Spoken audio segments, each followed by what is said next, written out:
Hey guys, welcome back to my YouTube channel BMS Gyan.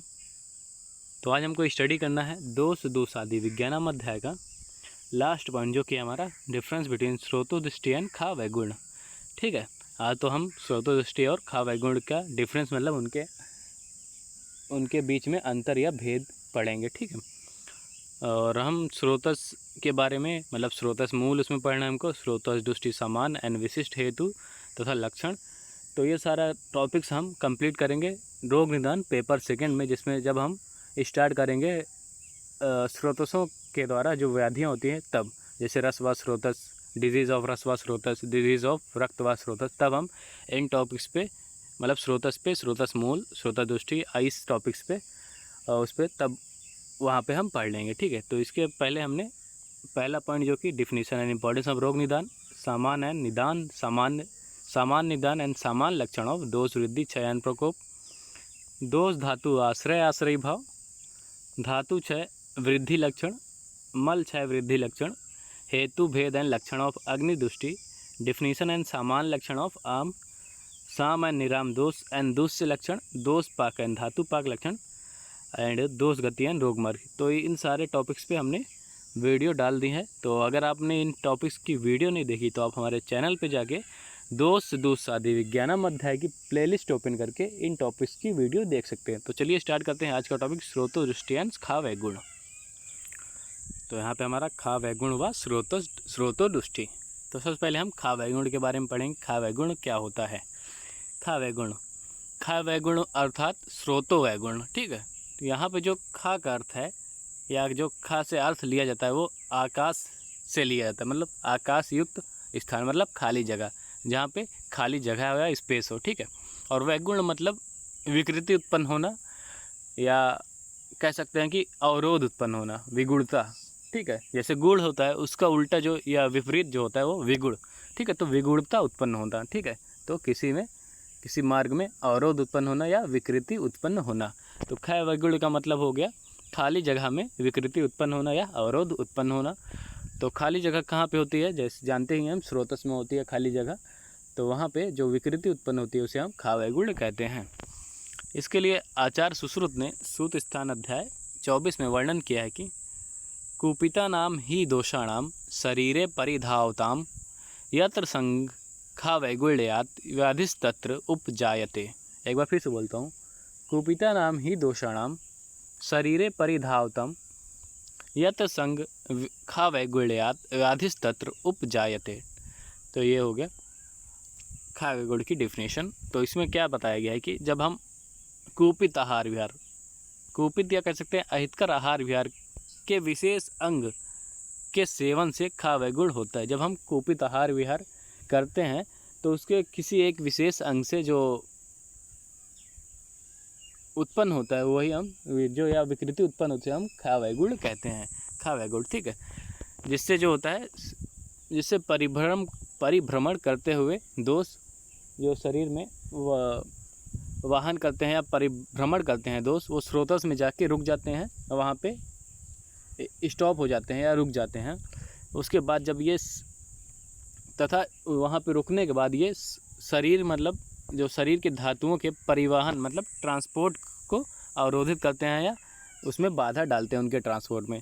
तो यही है खा वैगुण, मतलब हम कुपित आहार विहार कर रहे हैं, उसके किसी विशेष अंग सेवन से हमें खा वैगुण उत्पन्न हो गया, जिससे जो शरीर में दोष परिभ्रमण कर रहे हैं या परिवहन कर मतलब ट्रांसपोर्ट कर रहे हैं इधर से उधर, वो जो जाके स्रोतस में खाली जगह पाके वहाँ पे रुक जाते हैं या विगुणता उत्पन्न करते हैं, मतलब विकृति उत्पन्न करते हैं, जिससे शरीर के जो धातु होते हैं जैसे रक्त रस आदि धातु, वो उनके परिवहन मतलब ट्रांसपोर्ट में अवरोध उत्पन्न होता है, मतलब बाधा उत्पन्न होती है। इसी को हम विगुणता या खा वैगुण कहते हैं। ठीक है, फॉर एग्जांपल उदाहरण दिया गया है कि जैसे हम वृक्क अस्मरी मतलब किडनी स्टोन में जो वृक्क होती है, मतलब किडनी में जो निर्मित हुए मूत्र मतलब यूरिन का प्रवाह को अवरोधित करती है। जब किडनी में किडनी स्टोन हो जाता है, मतलब स्टोन हो जाता है, तो जो यूरिन होती है उसके मार्ग में बाधा उत्पन्न होती है, मतलब उसमें निकलने में कठिनाई होती है। जैसा कि आप जानते हैं जब ये यूरिन जो पास नहीं हो पाता तो हमें पेन होता है, यही यूरिनरी ब्लैडर के आसपास, तो वही होता है वृक्क अस्मरी, और यही इसी के कारण होता है स्रोतो खा वैगुण्य के कारण। और ठीक है, जिससे जो मूत्र होता है मतलब यूरिन जो होता है वो किडनी में या वृक्कों में संचित होता है, मतलब इकट्ठा होने लगता है। तो ये होगा खावे गुण। अब हम देखते हैं स्रोतोदुष्टि।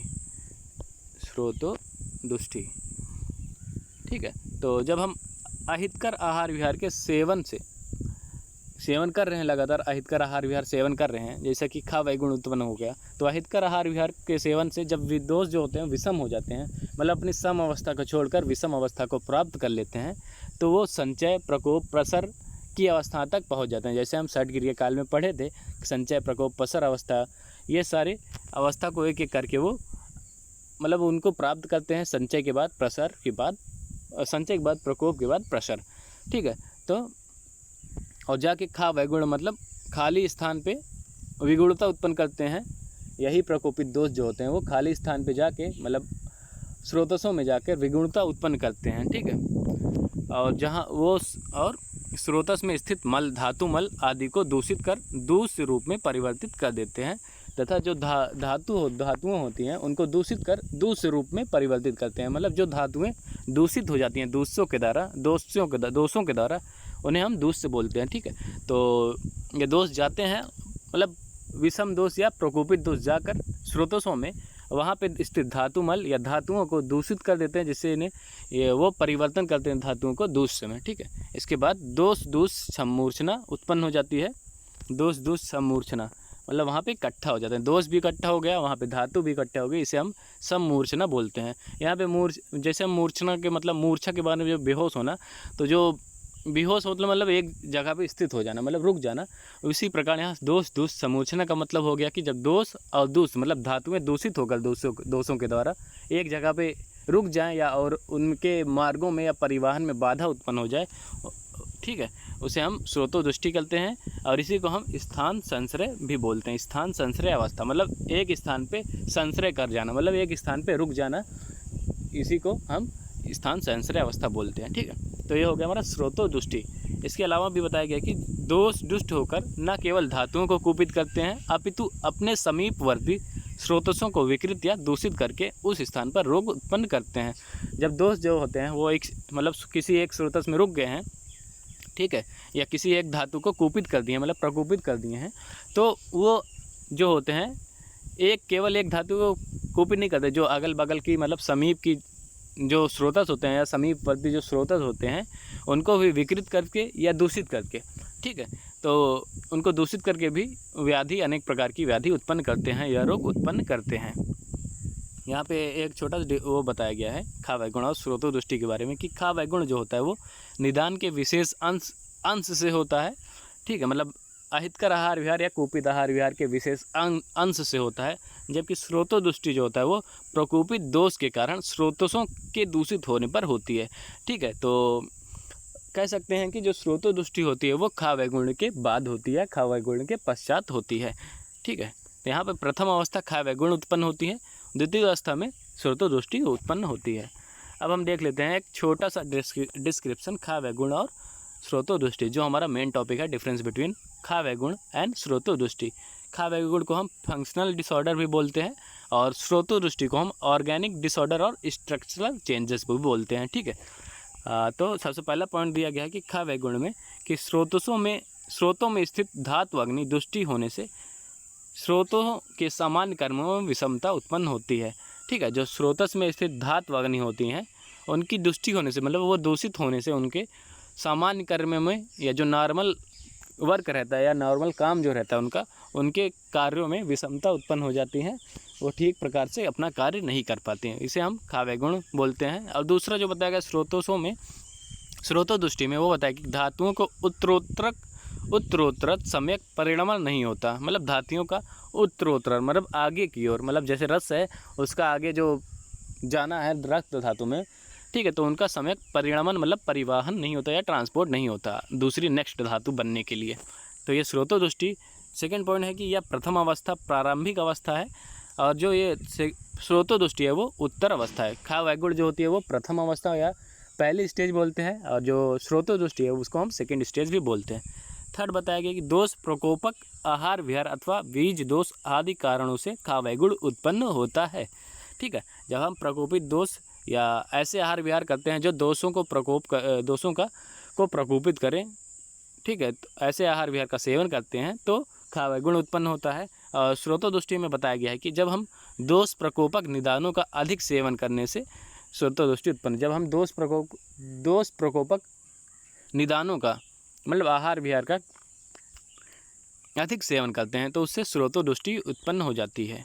हम रिलेट कर सकते हैं कि जो खावे गुण है वो पहली स्टेज है, ठीक है, और हम बहुत ज़्यादा अधिक जब मतलब क्योर नहीं कर रहे हैं, उसका अहितकर आहार विहार या निदान का सेवन कम नहीं कर रहे हैं, तो जो बाद में जो अवस्था उत्पन्न होती है हम उसको कह सकते हैं स्रोतोदुष्टि, ठीक है। चौथा बताया गया है कि संचय प्रकोप प्रसर के कारण खावे गुण उत्पन्न होता है, ठीक है। और स्रोतोदुष्टि में बताया गया स्थान संश्रय अवस्था से स्रोतोदुष्टि उत्पन्न होती है। मतलब पहली स्टेज में संचय प्रकोप प्रसर, उसके बाद स्थान संश्रय अवस्था जो बाद में की स्टेज होती है उससे स्रोतोदुष्टि उत्पन्न होता है। पांचवा पॉइंट बताया गया है कि इसमें है कि जो खावे गुण में बताया गया कि प्रारंभिक अवस्था होने से, मतलब फर्स्ट स्टेज होने से इसमें कोई लक्षण व्यक्त नहीं होते, मतलब स्पष्ट रूप से दिखाई नहीं देते, बल्कि जो स्रोतोदुष्टि है उसमें उसके 4 भेद होते हैं जो स्पष्ट रूप से दिखाई देते हैं, मतलब व्यक्त होते हैं, जिसमें अति प्रवृत्ति, संग, विमार्ग गमन और शिरा ग्रंथि, ठीक है।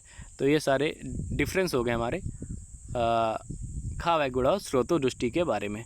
तो आपको मेनली ये ध्यान में रख लेना है।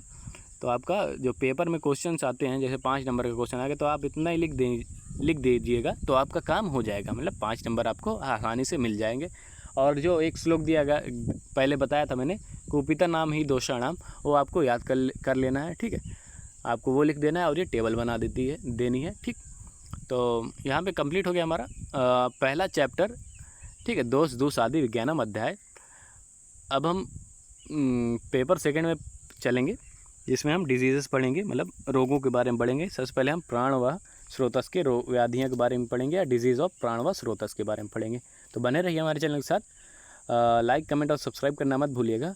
कोई भी डाउट हो तो आप हमें अपना क्वेश्चन कमेंट बॉक्स में पूछ सकते हैं। और आपको अगर PDF चाहिए किसी भी टॉपिक की तो आप हमें हमारे ब्लॉग BMS ज्ञान के ब्लॉग पे कमेंट करके ले लीजिए, पूछ लीजिए, आपको PDF मिल जाएगी, ठीक। तो तब तक के लिए धन्यवाद, मिलते हैं नेक्स्ट वीडियो में।